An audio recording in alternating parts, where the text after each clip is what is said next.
What's up with my boy? Boy, listen, he was a hard kid dealing with in high school, but he done turned it around. Tell everybody your story. Oh yeah, of course.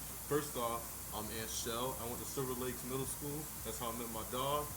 Yeah, back then I used to be cutting up in class, playing games, playing video games and stuff like that on the computer, not doing my work. I basically wasn't even taking my I basically wasn't taking anything serious back in middle school.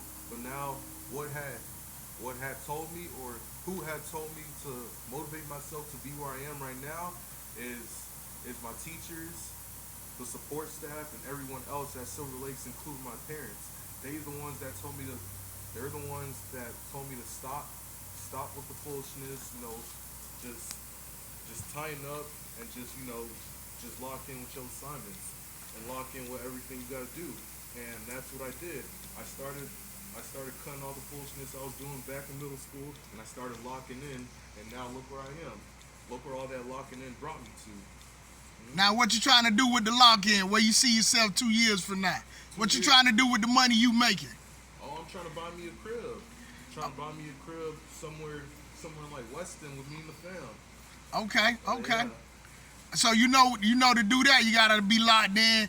No spending no money on Uber Eats. You gotta stack that bread to get that down payment, baby. Oh no, I ain't one of those people. I ain't one of them people. I be hustling for that money. So what would you tell somebody who was in your shoes before and doing how you used to act before, but you would tell them, what advice would you give them now? Hey, I'll be like, listen, I was where you was back then. I was in your shoes. I used to be acting foolish. I used to be doing all this foolish stuff, doing all this foolishness, not taking my stuff serious back in school. But listen, all it takes is for you to lock in to be where you want to be, if you want to be there. You know what I'm saying? Yeah, just lock in. It could be hard. But all it takes is you locking in. Anything is possible. Bet, bro. Bet.